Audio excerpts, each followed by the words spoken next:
사람들은요, 저마다 기뻐하는 일들이 있습니다. 우리 대학 입시를 앞둔 우리 자녀들은 대학에 합격했을 때 굉장히 기쁠 것이고요, 우리 청년들은 좋은 직장에 취업했을 때 굉장히 기뻐할 것입니다. 그리고 취업을 한 이후에는 또 승진을 하면 굉장히 기뻐하죠. 이제 곧 있으면 추석 연휴가 이제 시작이 되는데요, 우리 장로님들과 우리 권사님들은 아마도 우리 손자 손녀들을 만나게 되면 굉장히 기뻐하지 않을까 생각합니다. 그렇다면 우리 하나님은 언제 우리를 기뻐하실까요? 히브리서 11장 6절 말씀은 다음과 같이 말합니다. 우리 한 목소리 한번 읽어보겠습니다. 시작. 믿음이 없이는 하나님을 기쁘시게 하지 못하나니 하나님께 나아가는 자는 반드시 그가 계신 것과 또한 그가 자기를 찾는 자들에게 상 주시는 이심을 믿어야 할지니라. 아멘. 하나님께서 가장 기뻐하실 때, 하나님께서 저와 여러분을 보시면서 가장 기뻐하실 때는 언제입니까? 바로 믿음이 있을 때입니다. 그리고 이 믿음은 어떤 믿음인가? 하나님께서 여러분과 함께 하신다는 것, 그리고 그 하나님을 찾는 자들에게 상 주시는 이심을 믿는 그 믿음을 가질 때 하나님은 기뻐하신다라는 거죠. 우리가 교회에서 봉사를 하고 예배에 참석하고 앞에서 찬양을 할 때에도 하나님께서 함께 하신다는 믿음을 가지고 할 때에 하나님께서 기뻐하신다는 겁니다. 이러한 맥락에서 사도 바울은 로마서 1장 17절에 다음과 같이 말합니다. 복음에는 하나님의 의가 나타나서 믿음으로 믿음에 이르게 하나니 기록된 바 오직 의인은 믿음으로 말미암아 살리라 함과 같으니라. 사랑하는 우리 성도 여러분, 복음으로 하나님의 자녀가 된 성도는 무엇으로 살아야 합니까? 바로 믿음입니다. 믿음으로 살아갈 때 우리가 성도다울 수 있다는 겁니다. 믿음으로 살아가는 삶이 성도의 정체성이라는 거죠. 자, 이러한 맥락에서 오늘 본문은 믿음의 사람을 우리에게 한 명 소개하고 있습니다. 특별히 오늘 본문 10절에 보니까 예수님께서는 이 사람을 보시면서 이스라엘에 있는 그 어떤 사람들 중에도 이만한 믿음을 보지 못했다라고 말씀을 하십니다. 이 말은 무슨 말이냐면 다른 사람의 믿음과는 분명한 차별점이 있다라는 겁니다. 비교할 수 없는 그 믿음만의 무언가가 있다는 거죠. 실제 성경에서 이만한 믿음을 내가 본 적이 없다라고 표현한 이 구절은요, 오늘의 본문이 유일합니다. 또한 예수님께서 이 믿음을 보시고 놀랐다라고 말씀을 하신 것도 오늘 본문이 유일합니다. 자, 그렇다면 이러한 믿음의 칭찬을 받은 사람, 이러한 믿음을 가진 사람이 누구입니까? 바로 백부장입니다. 백부장. 여러분, 백부장은요, 이름이 아니죠. 이름이 아닙니다. 백부장이라고 하는 것은 100명의 군인들을 거스리는, 그러니까 다스리는 그 부대의 지휘관을 우리는 백부장이라고 이야기합니다. 자, 그러면서 오늘 본문 5절을 보니까 예수님께서 가버나움에 들어오셨다라는 말로 시작을 합니다. 이 당시 가버나움에는요, 로마의 군대가 이 가버나움 지역에 있었습니다. 그리고 예수님께서 이 가버나움이라고 하는 지역에 들어가셨을 때 그 로마 군대의 백부장이 주님께 나와서 주님께 간구하는 장면으로 오늘 본문은 시작하죠.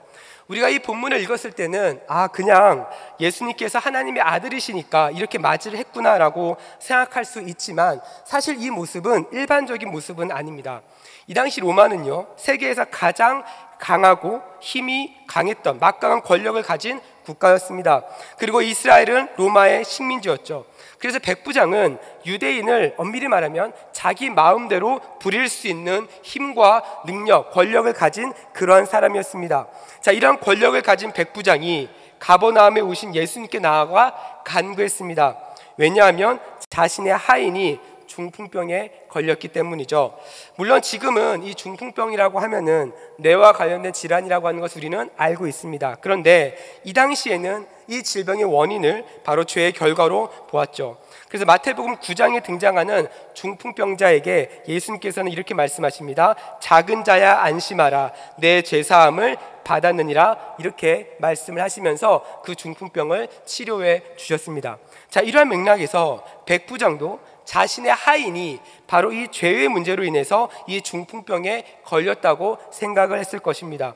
그리고 죄사함의 능력이 있는 분이어야 이 병을 고칠 수 있다고 그는 생각을 했던 것이죠.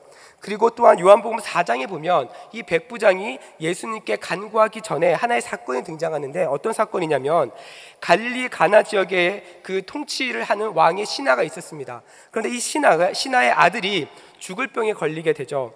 그리고 예수님께서 그 아들을 고쳐주는데 이 사건으로 인해서 이 신하의 가정이 모두 믿음의 가정으로 변화가 되기 시작합니다. 이때 이 아들이 어디 있었느냐? 바로 가버나움에 있었습니다.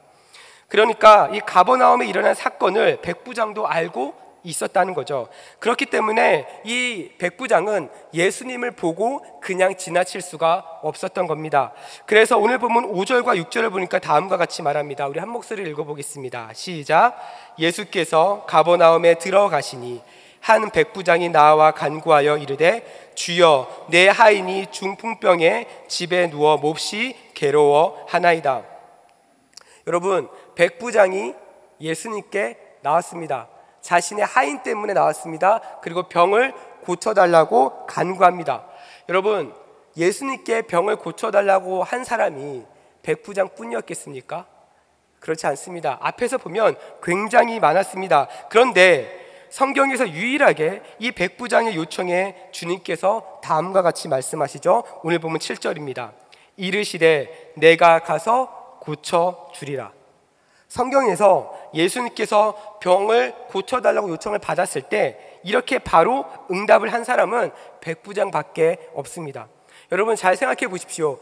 예수님께서 사랑했던 그 나사로가 죽었을 때에도 예수님은 바로 가지 않으셨습니다.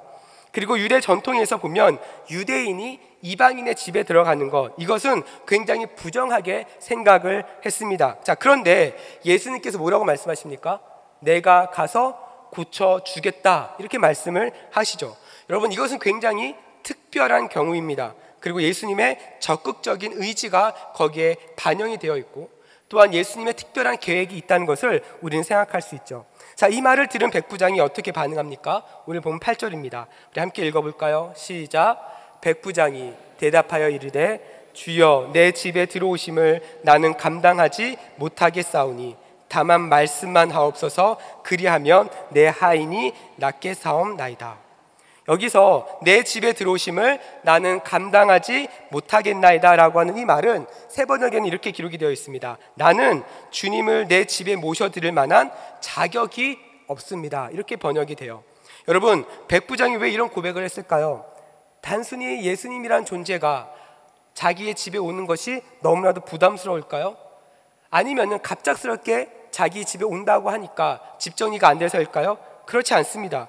여러분, 백부장이 고백하는 나는 감당하지 못하겠나이다 라고 하는 이 고백은 원어의 의미로 보니까 어떤 의미가 있냐면 어떤 목적을 위해 적절한 기준에 부응하지 못한 상태를 이야기를 합니다. 그러니까 예를 들어서 회사에 어떤 지원을 했는데 그 지원 자격이 안 되는 겁니다. 그래서 떨어진 상태, 이 상태를 이야기를 하는 거죠. 다시 말해서 백부장의 말은 저는 주님 앞에 설 수 있는 자격이 없는 사람입니다 라는 그 의미가 포함되어 있는 겁니다. 그리고 이러한 백부장의 고백을 우리는 돌아온 탕자에서도 비슷한 고백을 볼 수 있죠. 누가복음 15장 19절을 보니까 다음과 같이 말합니다. 지금부터는 아버지의 아들이라 일컬음을 감당하지 못하겠나이다. 나를 품꾼의 하나로 보소서 하리라 하고. 여러분, 돌아온 탕자 이야기 잘 아시죠? 탕자가 자신의 아버지를 향해서 이렇게 고백을 한 이유가 무엇입니까? 현재 자신의 상태가 아버지의 아들이라고 보기에는 본인 스스로가 자격 미달이라는 겁니다. 본인 스스로가 그렇게 자격이 안 된다는 거죠. 백부장도 마찬가지입니다. 자신의 아래에 100명이라고 하는 부하들이 있어도 자신의 상태는 죄사함의 권세를 가진 그 예수님과 독대할 만한 자격이 스스로에게는 없다는 고백을 지금 이렇게 하고 있는 겁니다. 그래서 9절은 다음과 같이 말하죠. 우리 한 목소리로 읽습니다. 시작. 나도 남의 수하에 있는 사람이요 내 아래에도 군사가 있으니 이더러 가라 하면 가고 저더러 오라 하면 오고 내 정도로 이것을 하라 하면 하나이다. 백부장이 이런 말을 할 수 있었던 이유가 뭡니까? 예수님께서 굳이 자기 집에 오지 않아도, 예수님께서 말씀만 하셔도, 예수님께서 말씀만 하셔도 자신의 하인이 나을 수 있다라고 하는 믿음이 있었기 때문이죠.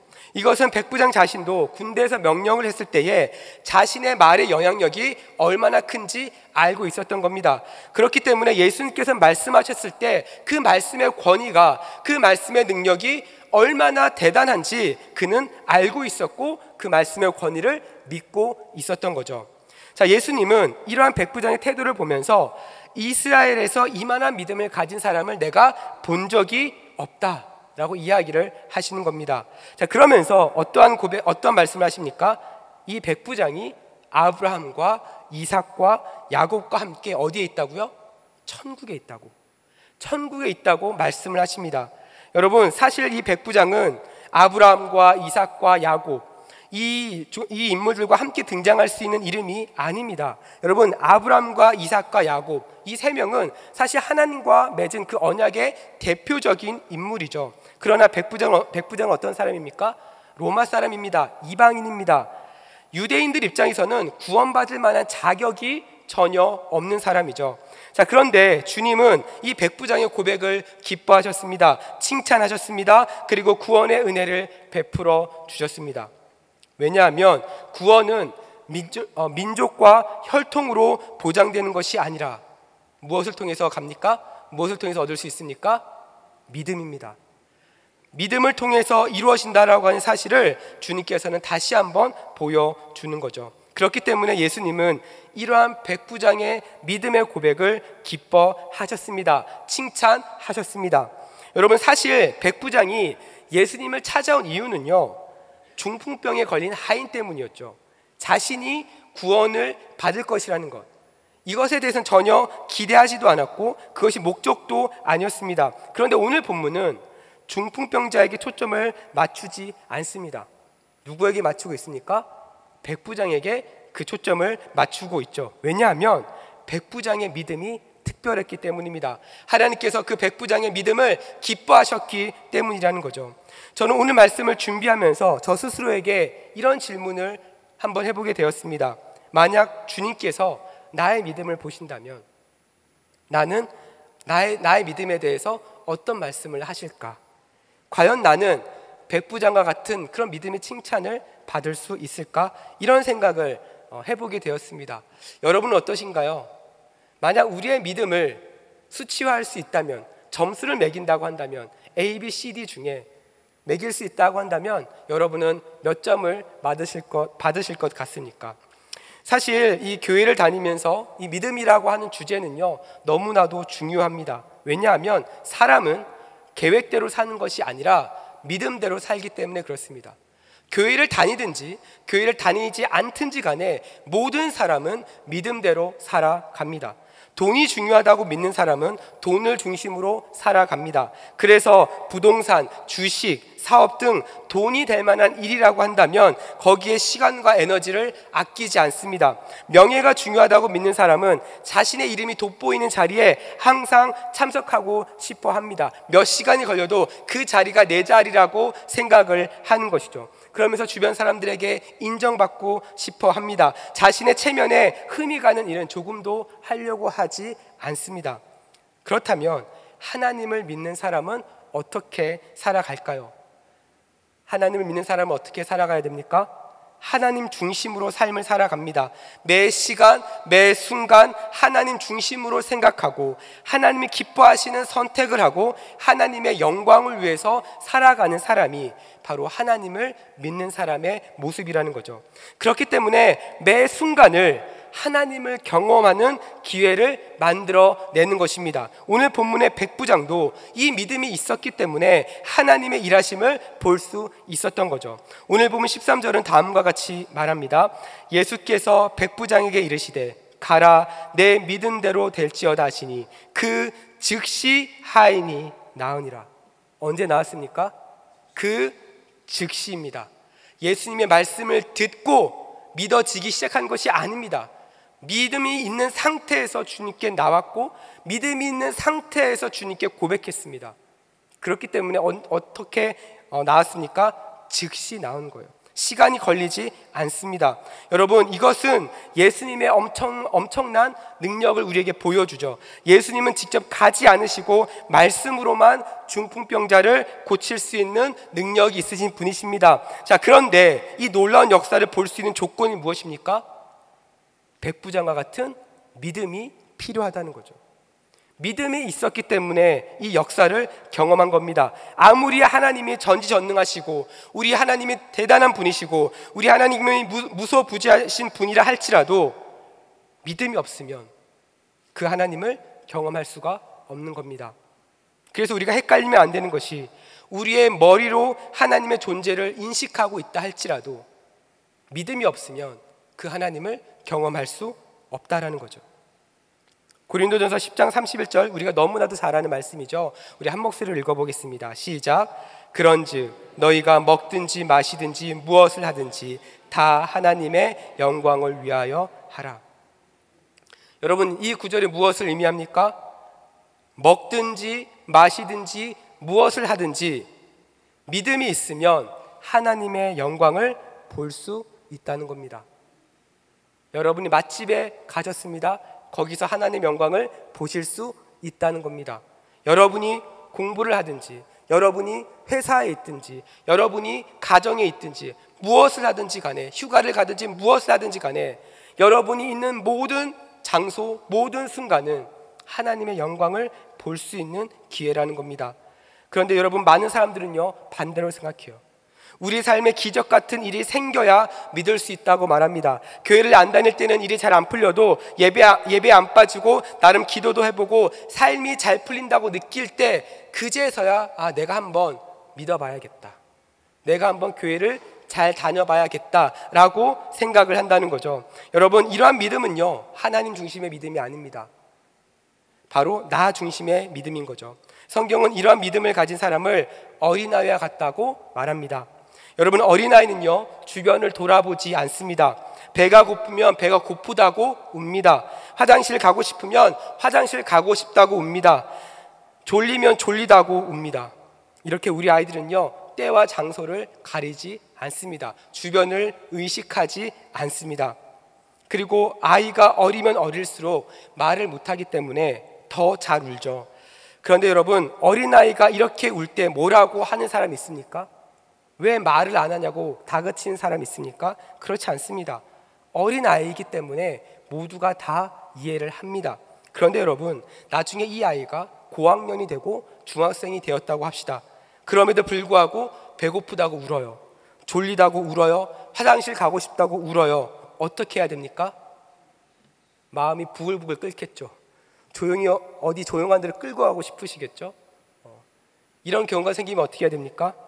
가르쳐야 합니다. 때로는 인내하는 법을 알려줘야 합니다. 때로는 그러면 안 된다고 강하게 이야기를 해야 합니다. 규칙을 지키는 법도 알려줘야 합니다. 고린도전서 13장 11절은 다음과 같이 말합니다. 우리 한 목소리 읽어볼까요? 시작. 내가 어렸을 때에는 말하는 것이 어린아이와 같고 깨닫는 것이 어린아이와 같고 생각하는 것이 어린아이와 같다가 장성한 사람이 되어서는 어린아이의 일을 버렸노라. 사랑하는 성도 여러분, 사람은 누구나 처음에는요 어린아이와 같은 믿음으로 신앙생활을 시작합니다. 그런데 여러분, 시간이 지남에 따라 어떻게 해야 됩니까? 버려야 돼요. 어린아이와 같은 신앙을 버려야 됩니다. 말씀을 듣는 횟수가 늘어나고 신앙의 경력이 쌓이고 장성한 자의 믿음이 되면 어린아이와 같은 신앙의 모습을 버려야 됩니다. 나 중심의 생각, 나 중심의 신앙, 하나님을 내 마음, 내 생각, 내 경험으로 움직이려고 하는 그 생각과 그 믿음을 버려야 합니다. 그리고 하나님 중심으로 우리가 생각할 수 있어야 된다라는 거죠.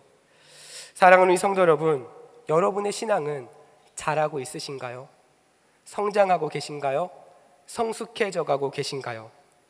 저는 오늘 본문의 백부장의 이 믿음을 보면서 하나님 중심의 신앙을 위한 핵심 키워드를 한 가지 발견하였습니다. 그것은 무엇이냐면요, 바로 겸손입니다. 겸손. 그러니까 우리가 하나님 앞에 칭찬받는 믿음, 예수님께서 백부장을 보면서 놀라셨던 그 믿음에는 그 믿음의 이면에는 겸손이라는 것이 있었다는 겁니다. 여러분, 겸손의 사전적인 의미는 뭘까요? 아무런 욕심이 없이 자신을 낮추고 상대방을 인정하면서 상대방을 높여주는 것, 이것이 바로 겸손의 사전적 의미입니다. 이 겸손이라고 하는 것은요, 성경 전체를 통틀어서 하나님께서 하나님의 자녀에게 요구하셨던 그런 신앙의 태도 중에 하나입니다. 우리가 잘 알다시피 이스라엘 백성들이 광야 생활을 40년 했습니다. 40년. 약 열흘이면 갈 거리를 40년이 걸려서 약속의 땅 가나안에 들어갔죠. 여러분, 이러한 일이 발생한 원인이 무엇입니까? 그들이 하나님을 전적으로 의지하지 않고 우상을 만들고 하나님 앞에 범죄했기 때문입니다. 한마디로 말하면 하나님 앞에 겸손하지 못했다는 거죠. 그래서 신명기 8장 2절에 보니까 모세는 약속의 땅 가나안을 눈앞에 둔 이스라엘 백성들을 향해서 40년 광야 생활을 잊지 말고 기억해야 된다고 다시 한번 강조합니다. 왜냐하면 광야 생활은 겸손하지 못한 그 삶에 대한 결과이기 때문이죠. 그리고 초막절을 절기로 지키라고 말씀을 하십니다. 왜냐하면 그것을 초막절을 지키면서 광야 생활을 잊지 말라고 하는 거예요. 그러니까 너희들은 끊임없이 내 앞에서 겸손해야 된다는 거예요. 나만을 바라보고 나만을 의지해야 된다는 거죠. 이 믿음이 있어야 약속의 땅 가나안에 가서도 이스라엘 백성들이 제사장의 나라답게 하나님의 자녀답게 살 수 있다는 것을 말씀을 하시는 겁니다. 계속해서 끊임없이 겸손을 얘기를 하시는 거죠. 우리가 잘 알고 있는 마태복음 15장 21절을 보면요, 수보로닉의 여인이 등장을 합니다. 이 여인이 귀신이 들린 자기 딸을 데리고 예수님께 고쳐달라고 이야기를 하죠. 그런데 예수님께서 이 여인의 요청에 어떻게 하십니까? 아무런 반응을 하지 않으세요. 아무런 말씀도 하지 않으십니다. 성경을 보면 한 말씀도 대답하지 않았다라고 기록을 하거든요. 그러자 이 여인이 어떻게 합니까? 예수님을 향해서 소리를 칩니다. 자기를 알아봐 줄 때까지 계속해서 소리를 쳐요. 듣다 못해 제자들이 예수님께 말합니다. 저 여인을 빨리 보내라고. 저 여인이 저렇게 소리를 치니 빨리 보내라고 제자들이 예수님께 말합니다. 그러자 예수님께서 제자들에게 말씀하십니다. 여인에게 얘기하시는 것이 아니라 제자에게 말씀하십니다. 15장 24절입니다. 예수께서 대답하여 이르시되 나는 이스라엘 집에 잃어버린 양 외에는 다른 데로 보내심을 받지 아니하였노라 하시니. 여러분, 여기서 말하는 이스라엘 집의 어린 양이 누구입니까? 아직 주님을 믿지 않는 유대인을 말합니다. 그리고 수로보닉의 여인은 어떤 여인입니까? 이방 여인이었거든요. 그러니까 예수님께서는 지금 이방인들보다는 먼저 유대인들에게 더 집중하고 계시는 겁니다. 그런데 이 여인이 어떻게 합니까? 포기하지 않아요. 더 예수님께 도와달라고 간청하기 시작합니다. 자, 그러자 주님은 좀 치욕스러운 말을 하십니다. 뭐라고 말씀하시나요? 자녀의 떡을 취하여 개들에게 던짐이 마땅하지 않다라고 말씀을 하시죠. 여러분, 이 표현이 어떤 표현인지 아십니까? 마태복음 15장 27절, 이 여인이 이 얘기를 듣고 다음과 같이 말합니다. 우리 한 목소리를 읽어볼까요? 시작. 여자가 이르되 주여 올소이다마는 개들도 제 주인의 상에서 떨어지는 부스러기를 먹나이다 하니. 여러분, 이 수로보닉의 여인은 예수님으로부터 무슨 얘기를 들었나요? 개라고 하는 다소 모욕적인 소리를 들었습니다. 그런데 여러분, 이 여인은 뭐라고 말합니까? 주님 맞습니다. 주님 맞습니다. 여러분, 왜 이런 고백을 하나요? 이 여인이 이 고백을 할 수 있는 이유가 무엇입니까? 예수님 앞에서 자신을 낮추고 예수님을 구원자로 인정하는 겸손함이 있었기 때문입니다. 그리고 27절의 이 고백이 이 여인의 겸손함을 보여주고 있죠. 그래서 뭐라고 이야기하는 겁니까? 예수님으로부터 떨어지는 그 부스러기 같은 은혜만 있어도 자신의 딸이 나을 수 있다라고 말합니다. 이 여인은 대단한 것을 바란 것이 아닙니다. 그 떨어지는 부스러기, 그것만 있어도 충분하다는 거예요. 예수 그리스도의 엄청난 능력, 기적 이런 것이 아니어도 주님 조금이라도 있으면 그것만으로도 충분하다는 거죠. 여러분, 이 고백을 들은 예수님께서 뭐라고 말씀하실까요? 28절 말씀입니다. 우리 한 목소리를 읽어보겠습니다. 시작. 이에 예수께서 대답하여 이르시되 여자여 내 믿음이 크도다. 내 소원대로 되리라 하시니 그때로부터 그의 딸이 나으니라. 칭찬을 받습니다. 이 여인의 이 고백을 주님께서는 기뻐하셨습니다. 여자여 내 믿음이 크도다. 그렇게 때로는 모욕적인 이야기를 들었지만 주님께서는 그 고백을 기뻐하신 겁니다. 여러분, 백부장과 이 수로보니게 여인의 공통점이 무엇입니까? 둘 다 이방인이었습니다. 그러나 믿음에 관해서는 예수님께 모두 칭찬을 받았습니다. 이 평가의 중심에는 무엇이 있었나요? 바로 겸손이라는 것이 있었습니다.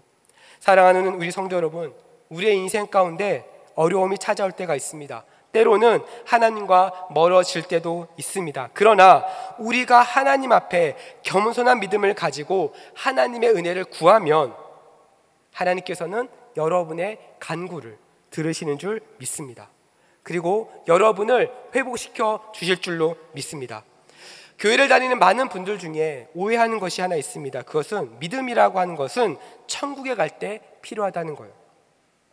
그때 가장 필요하다는 겁니다. 그래서 우리가 믿지 않는 분들 전도할 때 뭐라고 이렇게 얘기하시는 분들이 계시죠.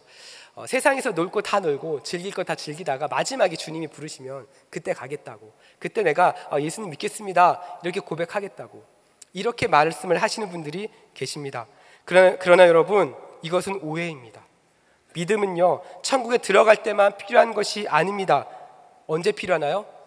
항상 필요합니다. 항상 우리의 믿음이 필요합니다. 그러니까 믿음은 천국에 들어갈 때만 필요한 것이 아니라 우리가 이 땅에서 하나님께서 허락하신 은혜의 그 유익을 우리가 누리려면 믿음은 항상 필요하다는 거죠. 우리의 성도의 삶도 믿음이 없으면 존재할 수가 없습니다. 또한 믿음이 없으면 아무리 교회를 다니고 교회 봉사를 열심히 해도 결코 하나님께 기쁨이 될 수가 없습니다. 그래서 디모데 전서 6장 12절을 보니까 다음과 같이 말합니다. 우리 한 목소리를 읽겠습니다. 시작. 믿음의 선한 싸움을 싸우라. 영생을 취하라. 이를 위하여 내가 부르심을 받았고 많은 증인 앞에서 선한 증언을 하였도다. 여러분, 이 구절이 무엇을 말합니까? 성도의 삶에는 믿음을 흔드는 공격이 존재한다는 겁니다. 그렇기 때문에 성도는 이 믿음을 지키기 위한 싸움이 필요하다는 거죠. 믿음은 가만히 있는다고 해서 지켜지지 않습니다. 여러분, 우리의 믿음이 약해지는 가장 쉬운 방법이 무엇인 줄 아십니까? 가만히 있으면 돼요. 아무것도 안 하고 가만히 있으면 우리의 믿음은 약해집니다. 왜냐하면 여전히 우리 안에 죄의 본성이 남아 있거든요. 그래서 여러분, 사도 바울이 뭘 말합니까? 믿음의 선한 싸움을 싸워야 된다는 거예요. 여러분의 믿음을 흔들고 여러분을 좌절하게 하고 여러분을 하나님과 멀어지게 만드는 그 문제가 있다면 그 믿음의 문제를 가지고 그냥 있는 것이 아니라 싸우라는 거예요.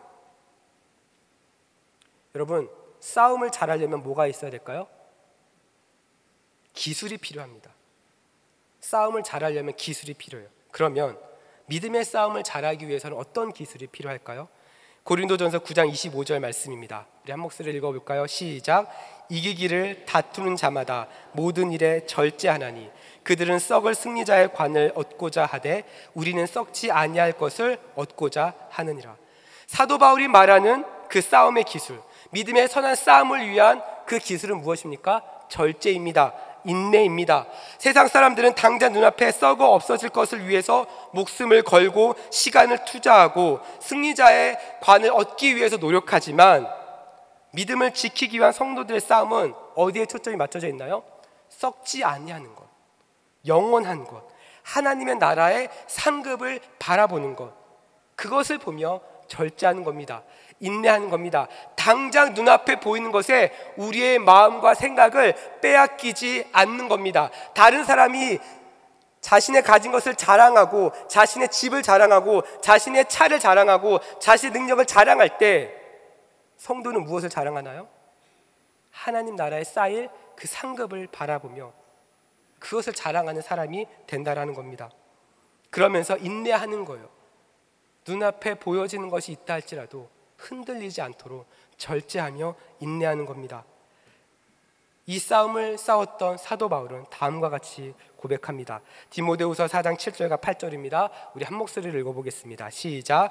나는 선한 싸움을 싸우고 나의 달려갈 길을 마치고 믿음을 지켰으니 이제 후로는 나를 위하여 의의 면류관이 예비되었으므로 주 곧 의로우신 재판장이 그날에 내게 주실 것이며 내게만 아니라 주의 나타나심을 사모하는 모든 자에게 도니라. 아멘.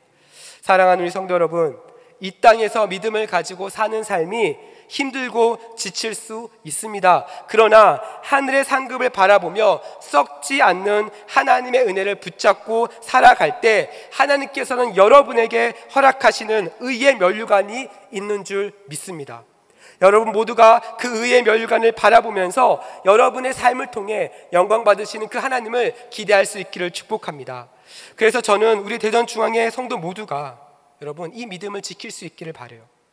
오늘 본문에 등장하는 백부장처럼 여러분의 믿음 때문에 예수님이 놀라는 것, 여러분의 그 믿음의 고백 때문에 예수님이 기뻐하시는 것, 여러분의 그 믿음의 고백 때문에 믿지 않는 사람들이 봤을 때 저 사람은 뭐가 저렇게 다르지? 저 사람은 왜 나와 다르지? 라고 하는 그 의문을 줄 수 있는, 그 선한 의문을 줄 수 있는 여러분의 삶이 되기를 축복합니다. 여러분 이 믿음을 가질 때에 여러분의 삶은 달라질 겁니다. 이 믿음을 가질 때 여러분의 삶은 구별될 것입니다. 여러분 이 믿음을 가질 때 여러분도 아브라함과 이삭과 야곱처럼 하나님의 나라인 천국에서 하나님께서 허락하신 의의 면류관을 가지고 하나님 앞에 귀하게 칭찬받으며 나아갈 수 있기를 간절히 소망합니다. 우리 시간 기도하며 나아가도록 하겠습니다. 우리 시간 기도하실 때 우리 함께 나눈 말씀 붙잡고 우리 함께 기도하십시다. 우리 안에 이런 고백이 있기를 원합니다. 하나님, 하루하루 살아가는 우리의 삶이, 하루하루 살아가는 나의 삶이 하나님이 기뻐하신 믿음을 가지고 살아가게 하여 주시옵소서. 모든 예배 가운데, 모든 훈련 가운데, 모든 섬김의 자리 가운데 하나님께서 함께 하시고 하나님을 찾을 때마다 하나님께서 상 주시는 분이심을 믿는 그 믿음 가지고 나아가게 하여 주시옵소서. 그리하여 우리의 믿음을 흔드는 영적인 공격이 있을 때마다 하나님이 주신 지혜로 믿음의 선한 싸움을 싸우게 하여 주시고 하나님 앞에 겸손함으로 하나님의 일하심을 발견하는 은혜의 자리가, 은혜의 고백이 하나님 내 안에 있게 하여 주시옵소서. 우리 시간 이와 같은 기도 제목 가지고 기도하실 때 우리 간절하게 주님 이름 부르며 우리 합심으로 기도하며 나아갑니다. 주여, 사랑과 은혜가 풍성하신 하나님 아버지 감사합니다. 오늘도 우리에게 이 오후 예배를 통하여 주의 말씀을